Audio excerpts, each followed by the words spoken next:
D'accord. Donc aujourd'hui, comme je l'ai dit, bonjour à tous, comme je l'ai dit, on va voir la configuration d'un serveur FTP et on va voir comment est-ce qu'on peut utiliser la programmation Shell pour automatiser les tâches de récupération. Euh, Lucien, tu peux nous expliquer ce que c'est que serveur FTP? Lucien?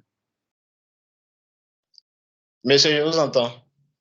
Oui, qu'est-ce qu'un serveur FTP? Le serveur FTP sert à quoi dans un réseau? Monsieur, bon, pour moi, le serveur FTP sert au transfert des données. Le transfert des données. OK, voilà. Donc, dans notre cas ici, nous allons apprendre à mettre en place un serveur FTP et voir comment est-ce que nous pouvons automatiser ce transfert-là. Parce que dans ce cours de programmation Shell, ça veut dire que quoi? On va mettre en place un serveur FTP et ensuite automatiser le transfert du client au serveur au travers d'un script Shell. Voilà un peu. C'est bon? C'est compris un peu pour le projet d'aujourd'hui? Sur quoi on va travailler aujourd'hui? D'accord. Donc, s'il n'y a pas de questions, y a-t-il des questions sur la compréhension? Benjamin Yomenou, toi, tu dis que tu ne m'entends pas. Est-ce que tu m'entends maintenant? Bon. Et Adaïe Véronique, elle m'entend. Si, si. Voilà, s'il vous plaît, ceux qui sont là qui n'entendent pas, bon, ceux qui entendent, à peu près, Afi et Afi, est-ce qu'ils m'entendent? Ok, donc je pense qu'on peut commencer. Parce que j'ai l'impression qu'ils se connaissent et puis, ok, d'accord. Donc, je vais sur mes machines. Vous voyez ma machine virtuelle là. Donc, j'ai une machine cliente et une machine serveur. OK? Voici la machine qui fait office de client. Voici la machine qui fait office de client. Et voici la machine qui fait office de serveur. OK. La première des choses, c'est cette partie-là, ce serait un rappel sur le cours d'administration Linux que vous avez fait précédemment. Même si vous n'avez pas fait, on va d'abord faire l'adressage de la machine. OK? Donc, on va faire l'adressage de la machine. Voilà. Donc, je vais me positionner à la racine. Voilà. Je vais, comment ça s'appelle? On sait que l'ensemble des fichiers de configuration se trouve dans ETC. Voilà. Dans ETC, j'ai un répertoire qui se nomme sysconfig. OK. Je fais ls. Excusez-moi, donnez-moi juste un instant. C'est là qu'on donne l'heure de cours, là. Ils ne viennent jamais à l'heure.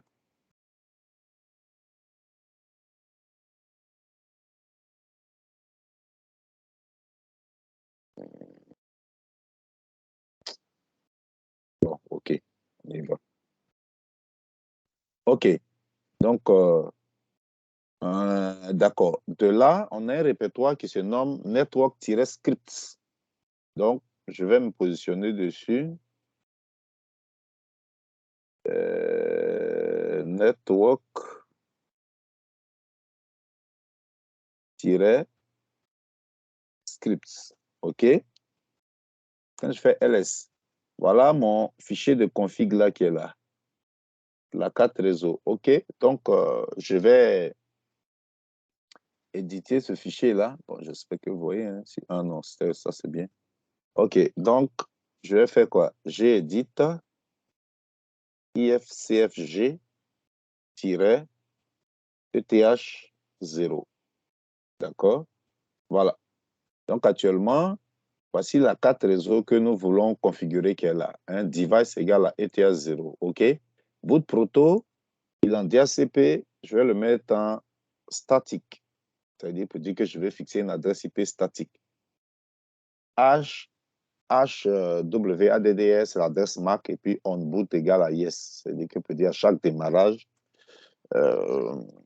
ça doit être activé. OK, donc je vais fixer l'adresse IP que je vais donner à mon serveur. OK, d'accord. Donc, je donne 189, 168, 188, par exemple, 100. OK? Avec le masque, excusez, le masque standard de la classe C. OK? Voici l'adresse que je donne à mon serveur FTP que je veux. Ça, c'est au niveau de l'adresse. Donc, j'enregistre. D'accord? Et je vais redémarrer mon service réseau sous Linux. Lorsque on modifie un service, on n'est pas obligé de, comment ça s'appelle, redémarrer toute la machine. Donc, je redémarre le service incriminé sur la version de Red Hat que j'ai, qui est quand même une ancienne version de 5.4, service network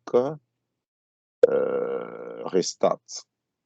Voilà, je vais redémarrer le service réseau pour que ça puisse prendre en compte mes modifications. D'accord? Service network restart. OK, je vais faire clear pour que vous voyez un peu. OK, donc je peux faire ifconfig pour voir si ça a pris mon adresse. OK, je vois bien que mon serveur là a pris mon adresse IP. D'accord. Donc maintenant de là, excusez, je reviens à la racine. Clear. OK, d'accord. Donc de là, je vais faire la config, j'ai fixé l'adresse IP, je vais faire la config du FTP. On sait que le FTP utilise le port 2021 du TCP. Donc de là, on va donc s'assurer que ces ports-là ne sont pas fermés. Donc pour mesure de prudence, je vais désactiver le pare-feu. OK? Donc je vais le faire ici. Je viens là, système, administration, niveau de sécurité et pare-feu. OK? Vous voyez, le pare-feu est activé. Même c'est SSH seulement qui va passer. Bon, je vais le désactiver. Même si on peut écrire des règles avec IP tables. Hein? Voilà, IP tables qui est le pare-feu statique interne de Linux. OK, je l'ai désactivé. Donc, je viens là. Ça, c'est désactiver le pare-feu pour ne pas qu'il nous bloque les communications. Parce que des fois, si vous assurez pas de ça, vous avez fini votre config, mais le pare-feu est activé. Quand on lui dit, par défaut, il est activé, il va bloquer les paquets qui vont vouloir passer sur le port 20 et 21. Donc, c'est-à-dire votre config. Au final, c'est-à-dire que ça ne marchera pas. D'accord? Donc, je vais redémarrer le service lié, service IP tables. Je vais sauvegarder. Je viens de faire une modification sur l'état du pare-feu. Vous voyez? Et puis, je fais service IP tables restart. Voilà.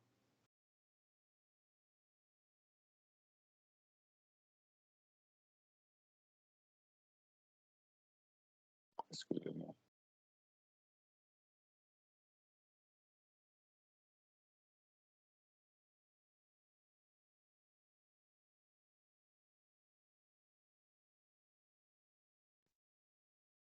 OK. Donc, il a redémarré. D'accord. OK. Je fais clear. OK. Oh là là. Camille, essaye d'être à l'heure. Hein? Hein? Ceux qui sont en attente, là, je ne vais pas les faire entrer. Hein?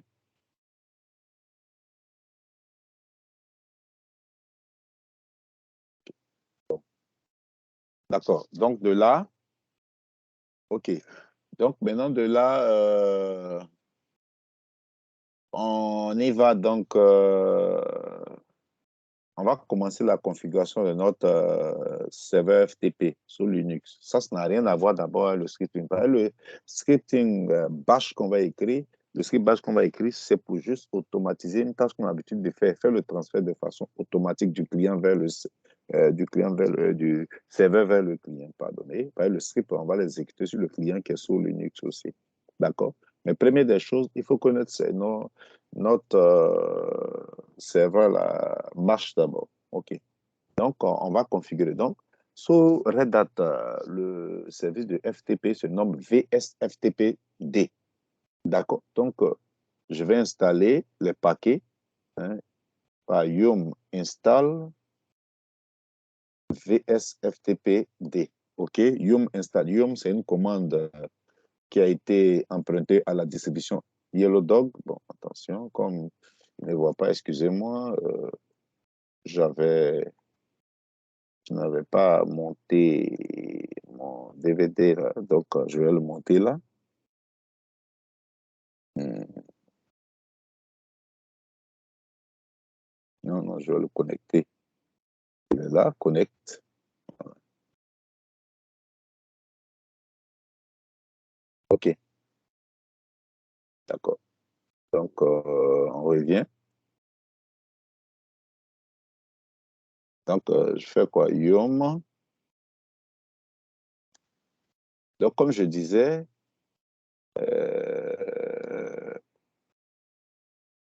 OK. Yum, c'est une commande qui a été Yellow Update Modifier.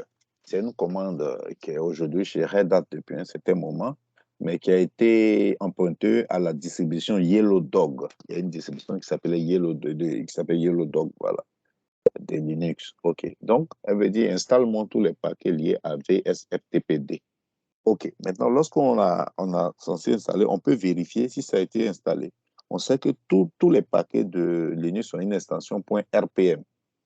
Donc, je fais -rpm QA, pipe, grep, recherchement, tout ce qui est lié à VSFTPD qui est installé.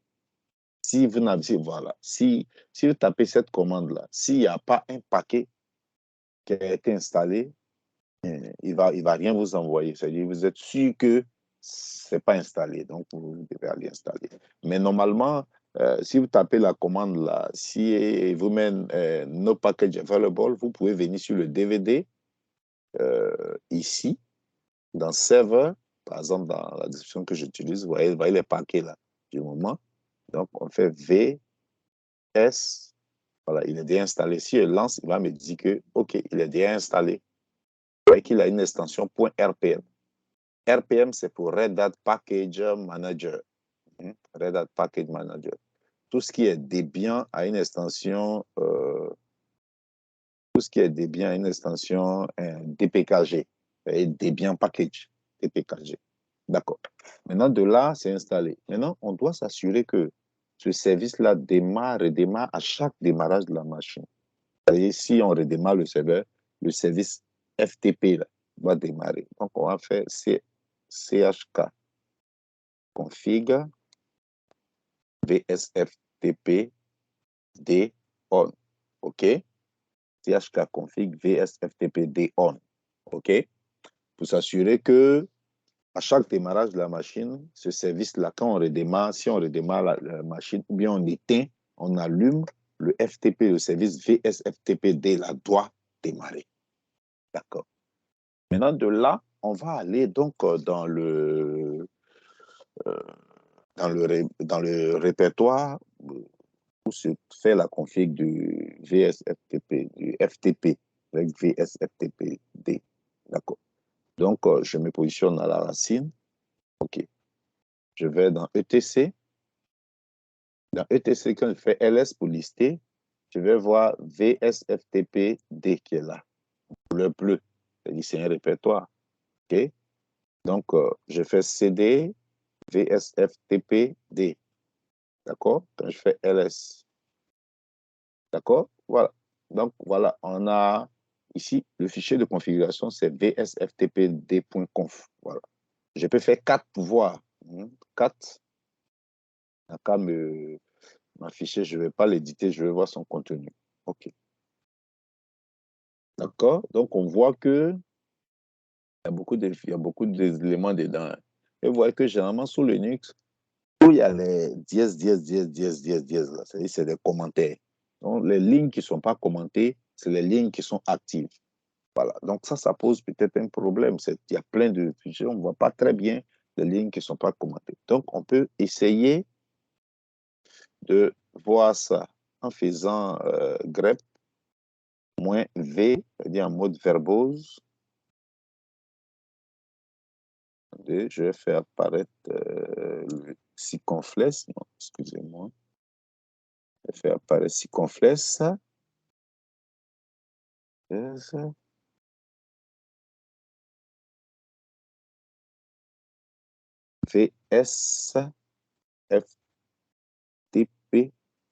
ftpd.conf.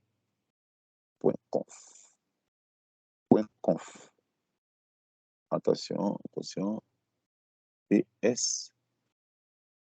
J'ai oublié, excusez-moi. psftpd.conf.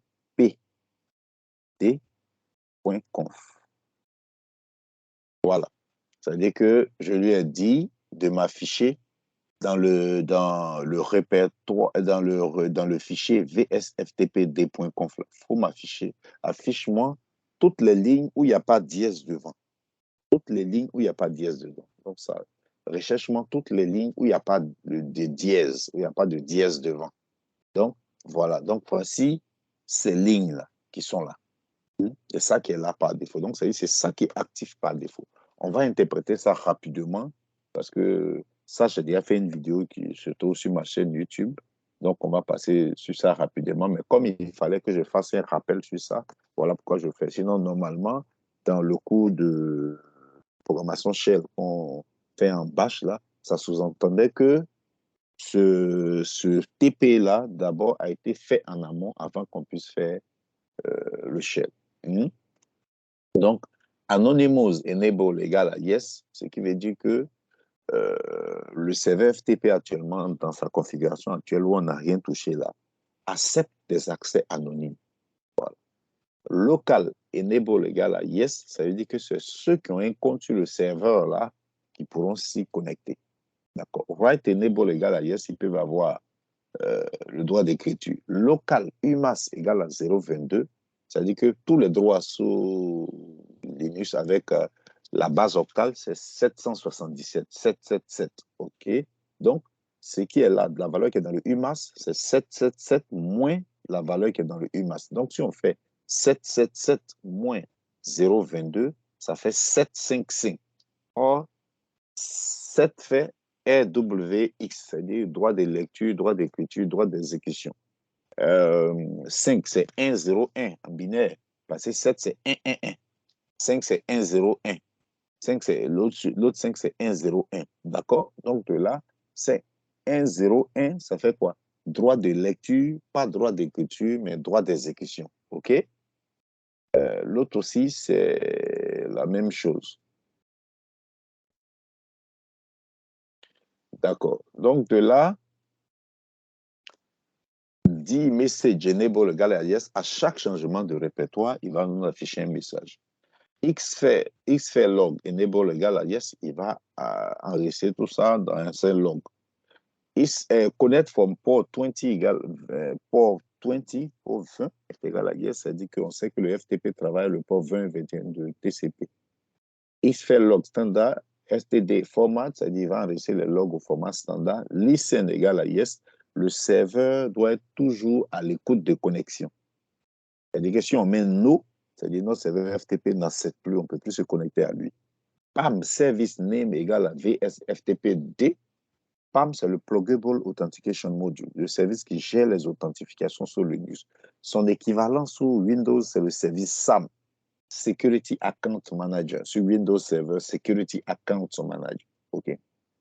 User list enable égale à yes. On peut utiliser la user list là pour, en plus des utilisateurs qu'on le doit, mais parmi les utilisateurs qui sont sur le serveur, on peut dire que c'est ceux-là seulement qui peuvent se connecter, malgré que ça veut dire que dans une certaine mesure, pour plus de sécurité, on dit que ce n'est pas parce que tu as ton compte sur le serveur que tu peux t'y connecter, mais seulement ceux que je vais ajouter dans la liste, c'est ceux qui vont.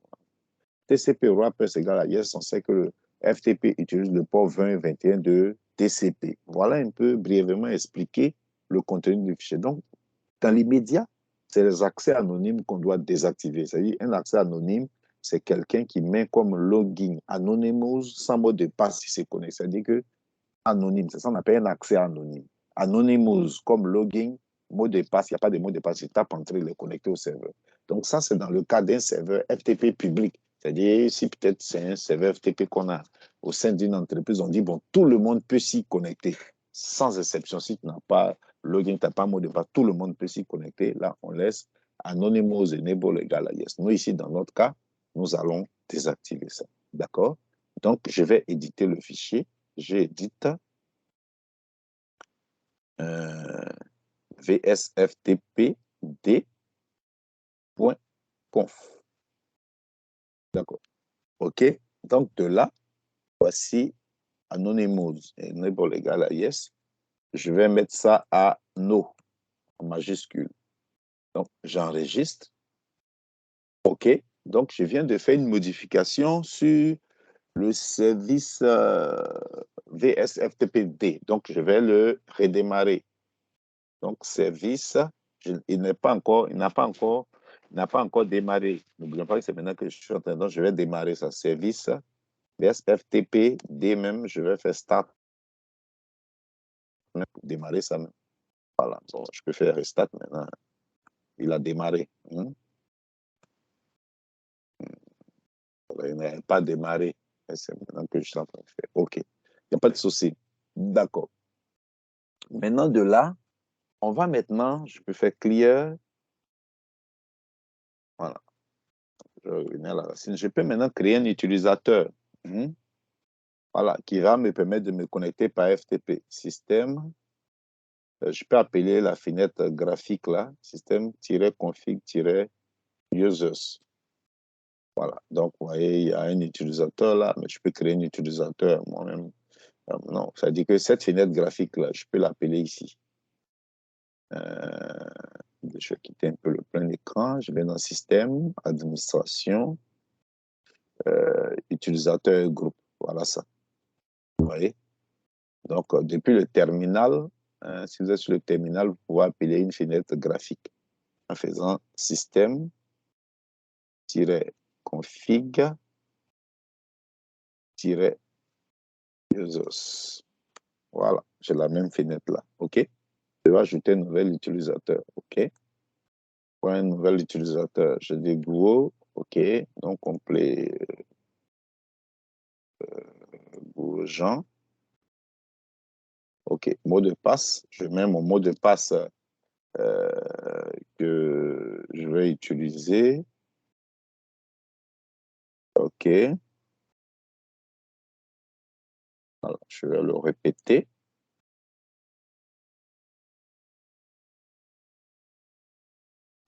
OK. Voilà, vous voyez le shell de connexion par défaut. Je vous avais dit dans le cours que le shell par défaut sur Linux, c'est le bash, shell de connexion bash. Bon, un de répertoire personnel sera créé. Donc, je fais valider. Voilà, mon utilisateur doit être créé. Et vous avez vu le script qu'on avait fait au cours, l'UID, l'utilisateur user identifier, identifiant d'utilisateur. Voilà. J'ai dit quoi? Seul le root a l'identifiant 0. Voilà. Si on n'est pas le root, si on n'est pas root, donc on n'a pas l'identifiant 0. OK. Donc, un utilisateur a été créé du nom de Go avec un certain mot de passe. OK. Donc, je viens là, je vais créer maintenant mon dossier que je vais récupérer par FTP. Je viens sur le système de fichiers. Je viens sur Home. Voilà. Donc, voilà le dossier personnel de Go. Donc, je vais créer un dossier que je vais appeler docftp, par exemple, docftp. Voilà, docftp. Voilà. Dedans, je vais mettre, créer un document que je vais appeler ITES. Oh là là, excusez-moi. ITES qui est le nom de votre école. Voilà. Donc, c'est le fichier ITES que je vais récupérer. OK. Nous sommes en cours de bash avec. Voilà. OK, d'accord. Donc, voici un simple message voilà, que j'enregistre. Voilà. Maintenant, je dois donner des droits. Voilà. OK. Donc, je vais donner les permissions ici. Je viens sur propriété, permission. Voilà. Actuellement, la paternité, ça appartient au root. Or, depuis, c'est le compte Go que je vais me connecter depuis le client. Donc, ça ne peut pas, le propriétaire ne peut pas, je vais donner la paternité à notre utilisateur Go que nous avons créé là. Excusez-moi, je vais le chercher dans la liste là. Voilà, Go Jean. OK. Il a un accès de lecture-écriture. Bon, le groupe, on doit créer un groupe dans le futur. Voilà. Bon, OK. Bon, les autres n'ont pas d'accès. Donc, je viens de régler les accès sur le fichier. D'accord? Je vais maintenant régler sur les accès sur le dossier parce qu'il faut que l'utilisateur Go puisse traverser. Parce que comme il a son compte personnel dans Home, il va traverser Home, mais il va buter sur d'abord le doc FTP, ensuite sur le fichier. Voilà. Voilà. Donc ici, voilà. Voilà, création, suppression des fichiers, lecture, écriture.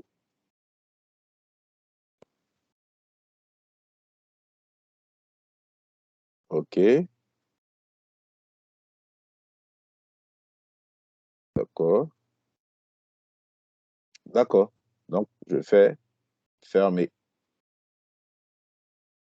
OK. D'accord. Voilà. Donc, de là, voilà, rapidement, voilà un peu ce que j'ai fait. On peut revoir. Donc, ici, il va traverser. On va voir propriété, permission. Voilà.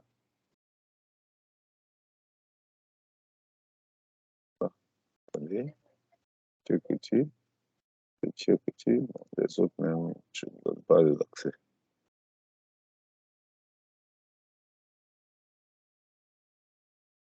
OK. D'accord. Maintenant, de là, bien sûr, on a créé notre fichier.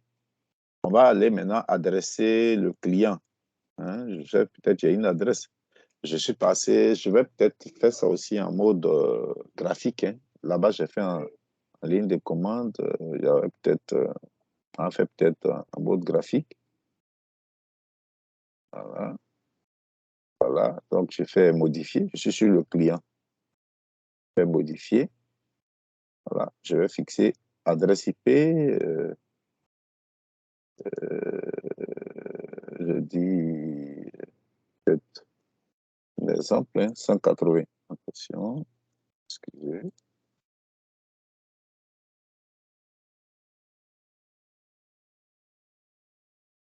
Le serveur, c'était 100. Bon, je lui donne 2. Voilà. OK, bon, passerelle par défaut, je vais mettre peut-être l'adresse du serveur. OK. Donc, j'ai fait valider, activer, oui. OK.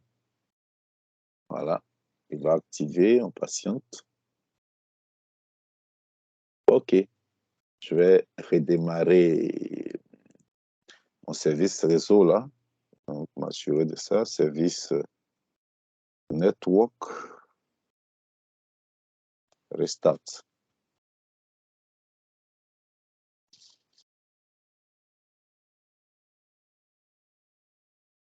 OK. Je vais faire ifconfig pour voir. Voilà. Donc, voici mon adresse qui a été, voilà, qui est là. D'accord. Voilà. Donc, de là, je fais clear. OK. Bon, je vais me positionner à la racine. Là, au moins, je vois. Maintenant, je vais aller rechercher mon fichier. Ici aussi, je vais m'assurer que, attention, je vais m'assurer que le pare-feu est désactivé. Voilà. Bon, vous voyez que le pare-feu est activé, ça peut me bloquer les communications. Sur Linux aussi, je vais le désactiver. OK. Oui. Valider. OK. Donc, je vais faire quoi? Service, comme ce que j'avais fait. IP tables, save. Voilà.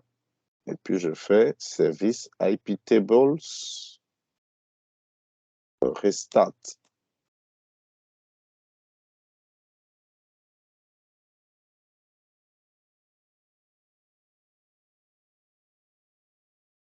Patient.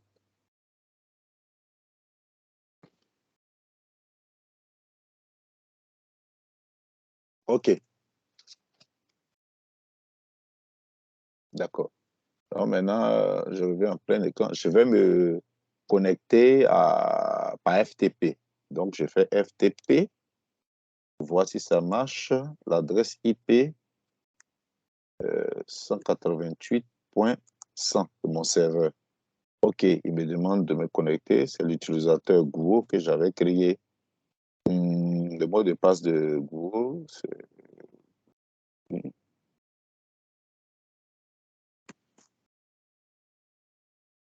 Excusez-moi, je fais quit. Bon, je vais reprendre. OK. Password. OK. Oh là là.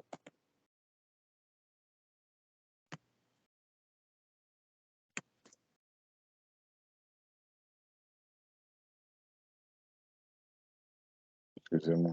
Je vais voir si mon clavier n'est pas verrouillé là. Excusez-moi.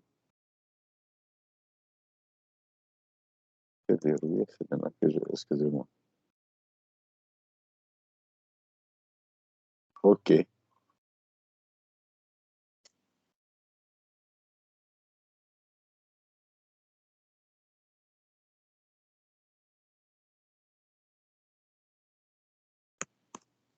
OK, je me suis connecté. C'était un problème de mot de passe. D'accord. Donc maintenant, quand je fais ls, voilà, on voit, bon, je vois mon répertoire, il y a D devant et doc FTP. C'est-à-dire c'est un répertoire. Donc je fais CD, doc FTP. OK, je fais ls. Voilà, on voit ITES. Donc je fais get ITES. Voilà. Donc quand j'ai fini, je fais buy ou bien quit, me déconnecter. D'accord? Je fais clear.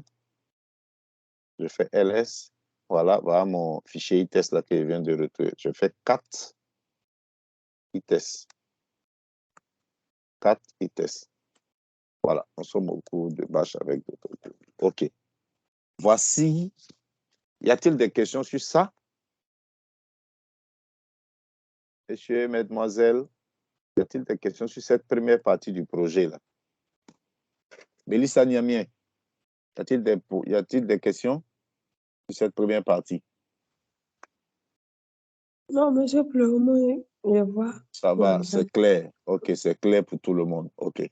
Donc ça, c'est la configuration, ce que je viens de faire en quelques minutes, là, c'est la configuration d'un serveur FTP sous Linux. Ça, voilà comment, sous Red Hat, hein, voilà comment est-ce que on configure un serveur FTP sous Linux, voilà, Red Hat, et voilà ce que je viens de faire. Maintenant, c'est maintenant que va commencer l'objectif de notre cours. L'objectif de notre cours, c'est que actuellement, là, je me connecte à mon serveur FTP. Je veux que ça soit maintenant de manière automatique au travers d'un script que je vais appeler. Il va aller récupérer le fichier pour moi. C'est-à-dire, je ne vais plus taper ce que je tape là. Je vais mettre ça dans un fichier. Et puis, dès que j'appelle mon fichier là, paf, il va récupérer l'autre. Il attaque le serveur, il prend le fichier pour moi, sans que moi-même, il va faire son automat. Le script va faire ça pour moi. C'est l'objectif de ce cours. Mais avant de faire ça, il fallait faire en amont ce que je viens de faire parce que ça sous-entend qu'on a un serveur en bonne et due forme qui marche et puis maintenant, on peut donc faire notre script là pour pouvoir récupérer ce fichier. D'accord, c'est bon? D'accord, donc on passe à la deuxième partie qui est l'objet même de ce cours, mais il fallait qu'on puisse avoir un serveur qui marche. OK. D'accord, donc je reviens sur mes écrans là. Donc maintenant, comme on l'a dit, pour créer un fichier de script, on fait quoi? On fait touch. Ce qu'on avait dit, touch, on donne le nom du fichier, j'appelle ça, bon, je dis programme FTP. Donc, on met l'extension .sh pour dire que c'est un fichier de script. Voilà, touch, voilà, je peux faire ls, c'est le nom de mon fichier prog ftp.sh. Voilà, il a pris la couleur verte. C'est un fichier. Or, si c'était un fichier simple, il serait de couleur noire. D'accord? Donc maintenant, on doit s'assurer que tout le monde, on ait les droits d'exécution. Donc, par la commande chmod, bon, je vais faire A plus X.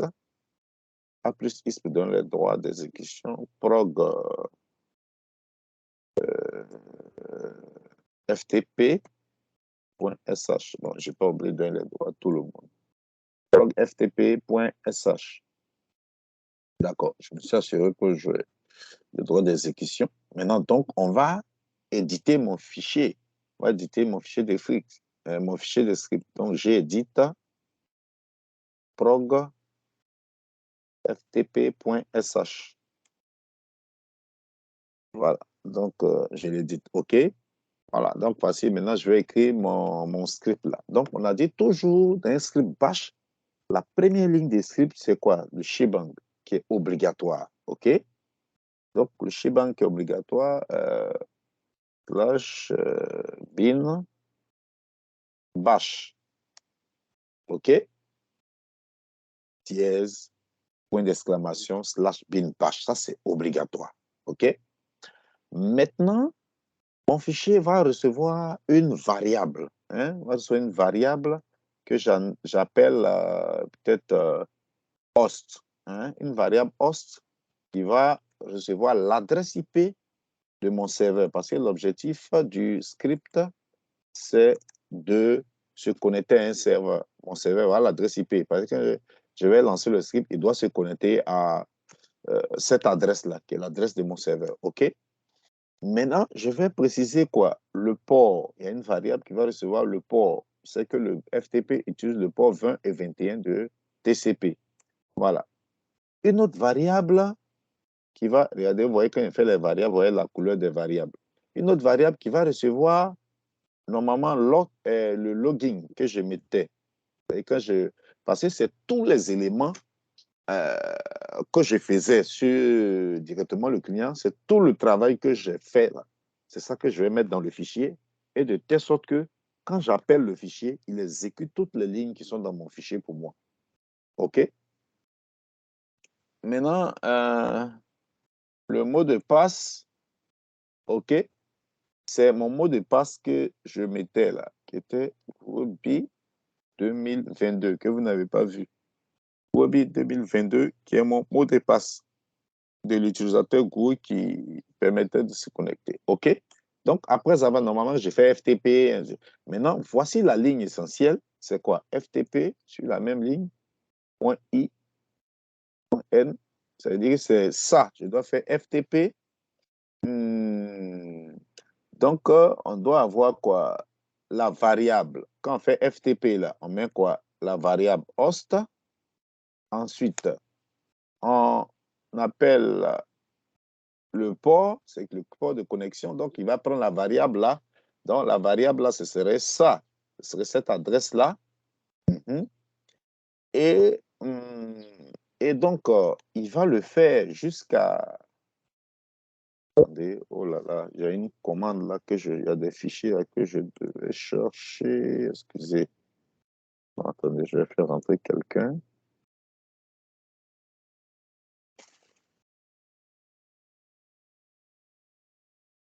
Quelqu'un en salle d'attente.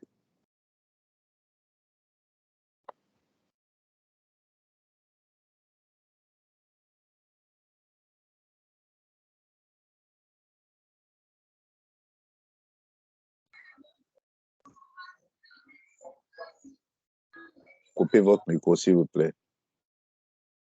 Attendez, il y avait un fichier que je vais chercher. Excusez-moi. Je dois avoir, il y a les caractères spéciaux. J'ai oublié de les récupérer. Je vais mettre ça ici. Excusez-moi, donnez-moi juste une minute, puis on va continuer.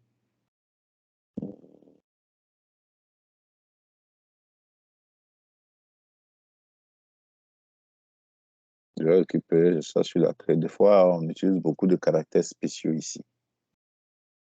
Attends que ça va s'afficher. OK. Je suis ma clé. J'ai fait un fichier test avec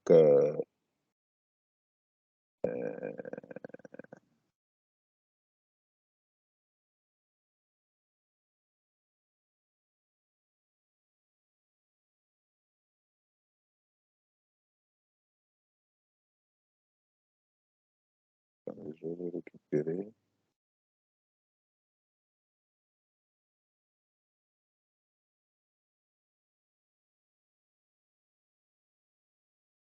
Voilà, caractère que je veux. Voilà, vous n'allez pas me fatiguer de fois avec nos claviers là, c'est un peu difficile. Donc, on a besoin de, voilà, on a besoin de ça. On va lancer ici, je vais le lancer.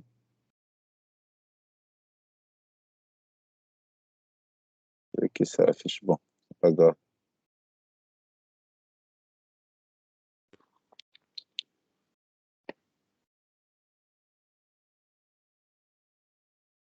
OK. Voilà. Donc, voici ça. Donc, vous voyez que je vais utiliser ce caractère-là. En bas, on utilise beaucoup de caractères spéciaux.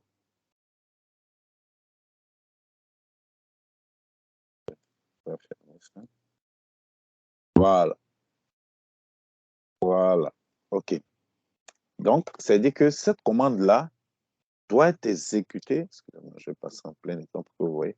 Cette commande doit être exécutée jusqu'à ce qu'il voie cette ligne-là. Je dis jusqu'à la fin du script. Jusqu'à fin script. OK? Il n'a qu'à exécuter ça. C'est comme c'est un redirecteur. Il n'a qu'à exécuter ça jusqu'à fin script. OK?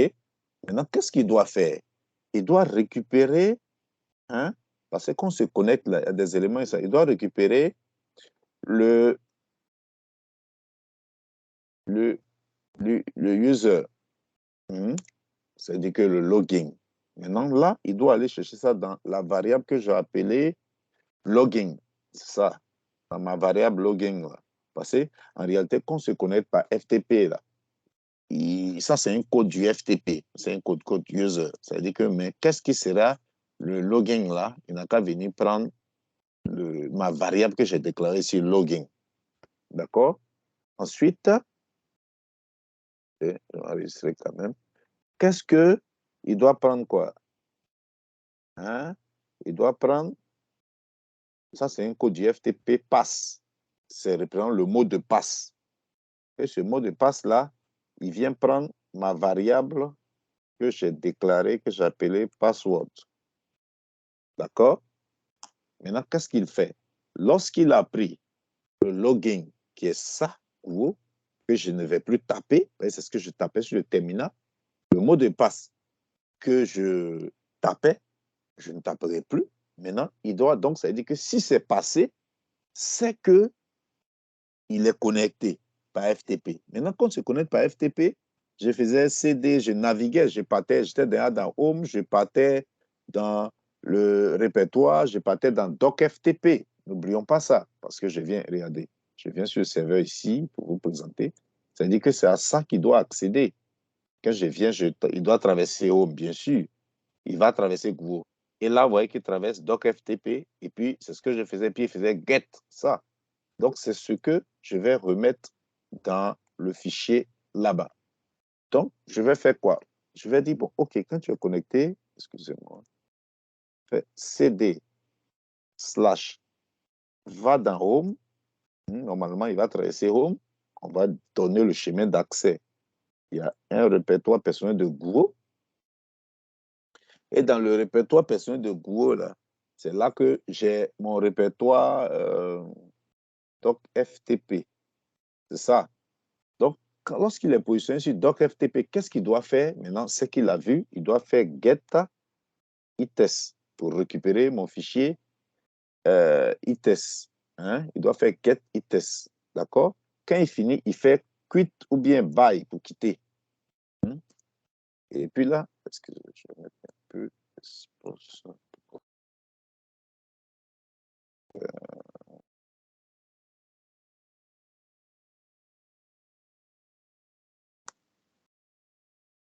OK. Que je mets mon.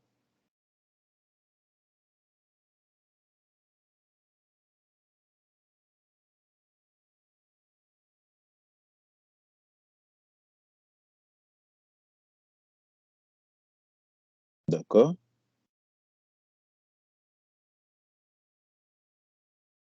Donc, on va réussir à voir. OK.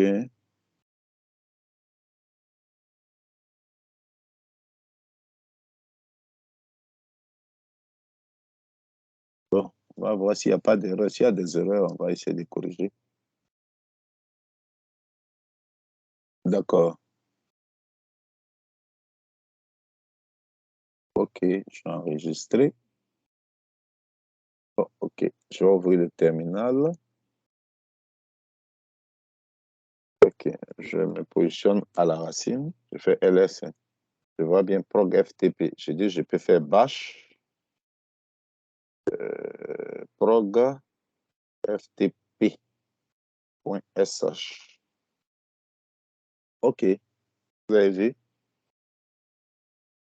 OK, donc je vais faire, bon, normalement, attendez, je vais supprimer itest là. Je vais faire rm itest. Je vais supprimer.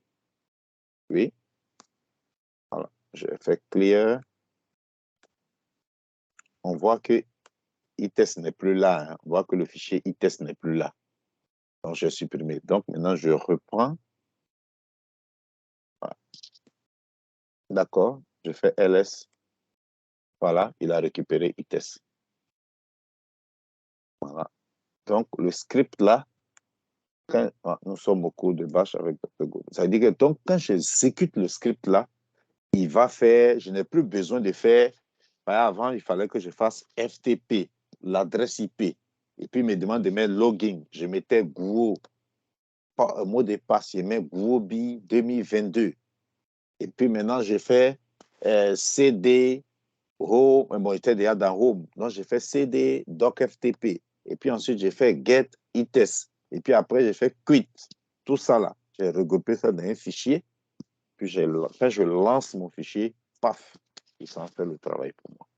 Voilà. Donc, voici l'utilité même du scripting bash. C'est l'automatisation des tâches.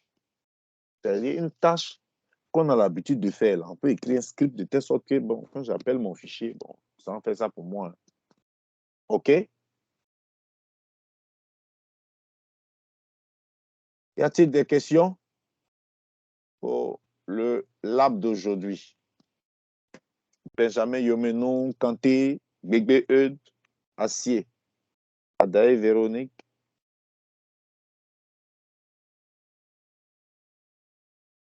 Prince Safi, je vous écoute. Hein. J'ai parlé pendant un bon moment. Bon, je vous écoute. S'il y a des questions, on discute. Et puis bon, OK, c'est bon pour aujourd'hui. Oui, Lucien. Donc, monsieur, pas de question, mais voilà, comment avoir le support pour pouvoir répondre nous-mêmes? Non, C'est ça. la vidéo, là, je mets sur la chaîne YouTube tout à l'heure. Je vais lancer pour que ça puisse être sur YouTube pour que vous puissiez reprendre. Je vais mettre ça sur YouTube tout à l'heure. Je vais mettre ça à votre disposition. C'est Oui. le même serveur qu'on installe pour utiliser comme client, c'est-à-dire le serveur qu'on avait installé. Oui. Vous installez un autre Linux, oui. Vous installez le même serveur, mais vous ne prenez pas, quand vous arrivez dans le paramétrage, vous laissez simplement, là, il va s'installer. Vous ne partez pas cocher, c'est un paquet, quoi. Vous faites une installation simple pour continuer. Vous ne personnalisez pas simplement. Quand vous cliquez là, ça va s'installer en quelques minutes. Voilà, et puis bon, vous pourrez reprendre ça. D'accord. Voilà, donc je vais vous mettre ça à votre disposition. Oui? Quelle autre question? Mélissa Niamien. Oui, monsieur. Donc, monsieur, vous dites, on a le choix entre aller directement, comme vous venez de faire là, ou étape par étape, comme vous avez fait précédemment. Non, précédemment, c'est ce qui s'est fait normalement. C'est-à-dire, pour se connecter à un serveur FTP, vous devez faire FTP, l'adresse IP, mettre le login, le mot de passe, et puis après, transférer ça. Vous avez compris?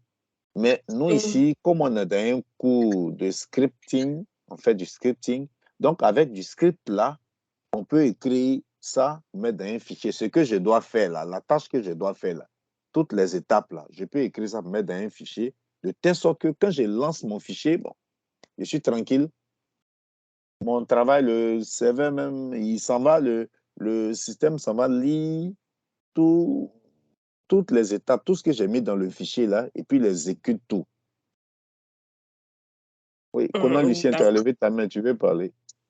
Oui, tu vois, Monsieur, donc? ce que je veux Oui. savoir, ça veut dire que tel qu'on a configuré, ça veut dire que dans le réseau, dans notre réseau, on n'aura que des machines sous Linux.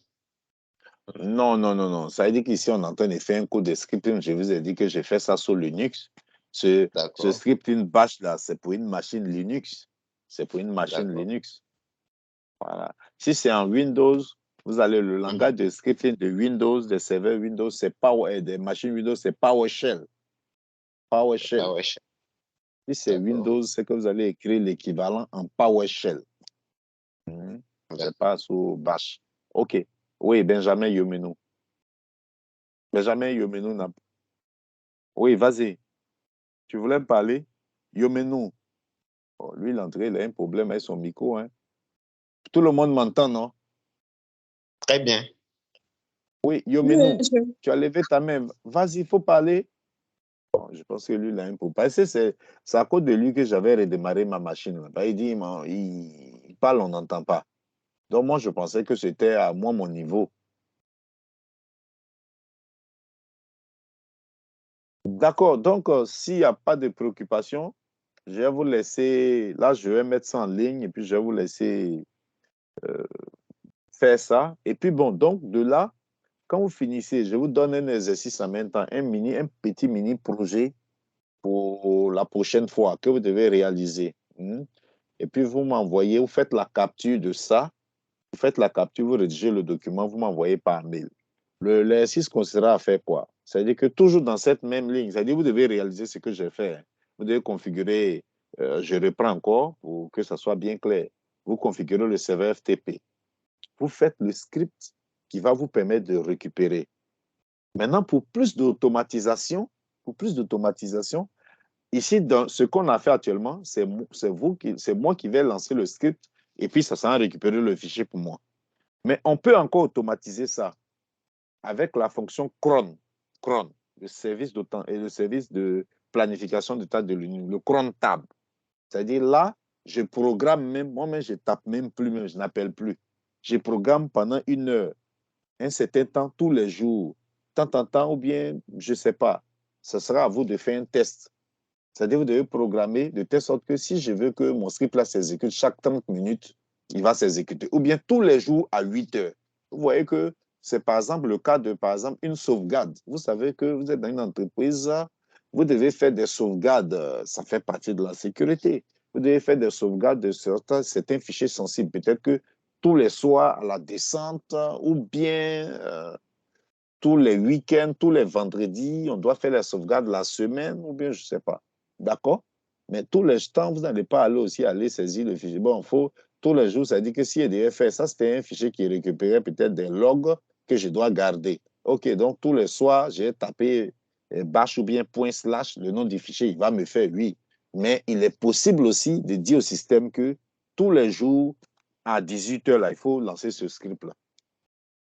C'est ce que je vous demande de rechercher avec Crontab. Comment ça se fait? C'est-à-dire que votre même fichier là, vous maintenant, vous programmez de telle sorte que vous ne touchez même plus, vous ne tapez même plus, vous n'appelez plus le script, lui-même il va se lancer. Mais pour vos tests là, ne prenez pas un temps qui est très long. Prenez un temps qui est court.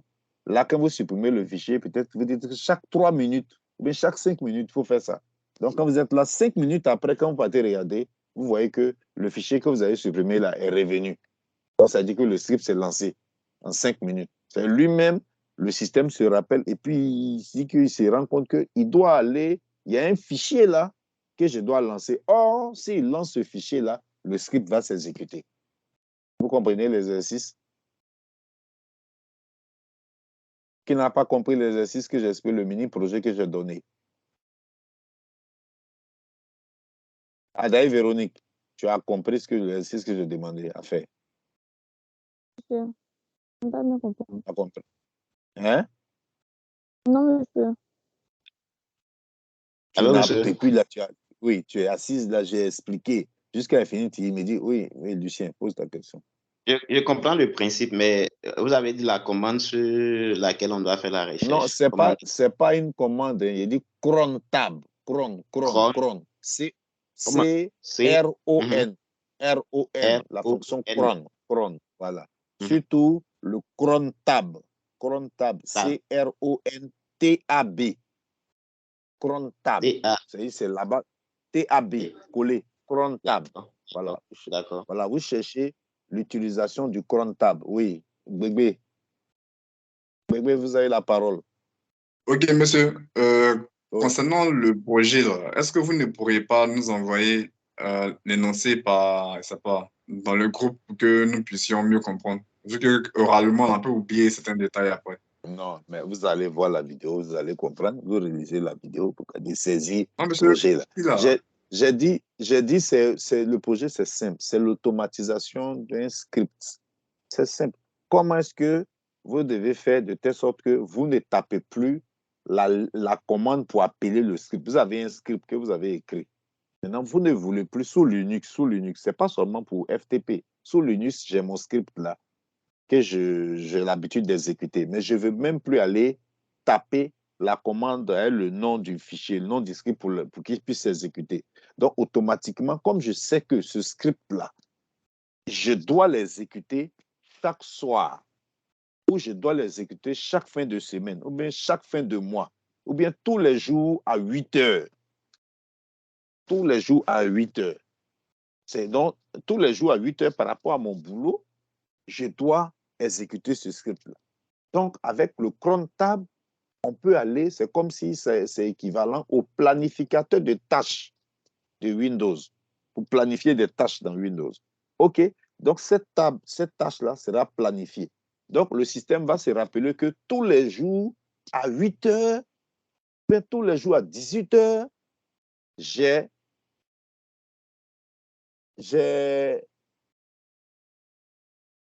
OK. Donc, tous les jours à 18 heures, j'ai telle chose à faire. OK? OK, monsieur. D'accord. OK.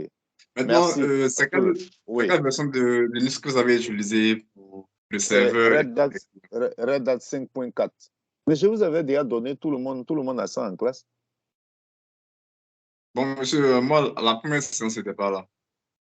Ah, bon, il faut voir, fille doit avoir ça. OK, pas de souci. En fait, ça fait pour demander pour voir s'il peut télécharger ça moi-même pour installer, en fait. C'est 5.4. Red Hat Entreprise 5.4. C'est une vieille version qui est pas lourde. Donc, 5.4. À la fois pour les clients et pour les serveurs. Oui. Pas pour le client. Pour le client, vous pouvez prendre autre chose. Hein. Vous pouvez prendre autre chose. Ce n'est pas obligé. Pour le client, vous pouvez prendre autre Linux. D'accord. Donc, merci beaucoup. On reste toujours à l'écoute. Reste à l'écoute. Et puis, on continue. La prochaine séance sera quand?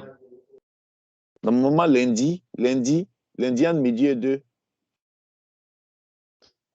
Lundi entre midi et 2. Je vais programmer le cours même tout à l'heure. Lundi entre midi et 2. D'accord. C'est bon? C'est ce lundi-là que tu vas rendre l'exercice? Oh, pas forcément. Mais lundi, je vais faire un truc, je vais faire un autre truc. Pas forcément. Je vais vous donner le temps. C'est juste un petit truc. Vous pouvez finir aussi avant lui. D'accord. OK. Maintenant, le samedi prochain, ça sera toujours en ligne ou bien on va discuter? Oui, on verra parce qu'avec la saison des pluies, là. Et sinon, monsieur Degué a dit qu'on va jusqu'au 30. C'est ce qu'il m'a dit. Oui, donc, c'est ce qu'il m'a dit. Un dernier samedi. Un dernier samedi. Bon, on va discuter avant ça, bien avant ça. Hein? Moi, je pensais qu'il allait pleuvoir aujourd'hui, là. C'est ce qui a fait que j'ai dit, bon, OK. OK. D'accord. Donc, merci à tout le monde. Merci à tous ceux qui sont venus. Et puis, bon, OK. Bon week-end. Okay. Merci à vous et bon week-end. Merci, monsieur. Le coup est fini. Toi, tu ouvres ton micro, tu entends causer depuis le matin ta famille là-bas. OK. Merci.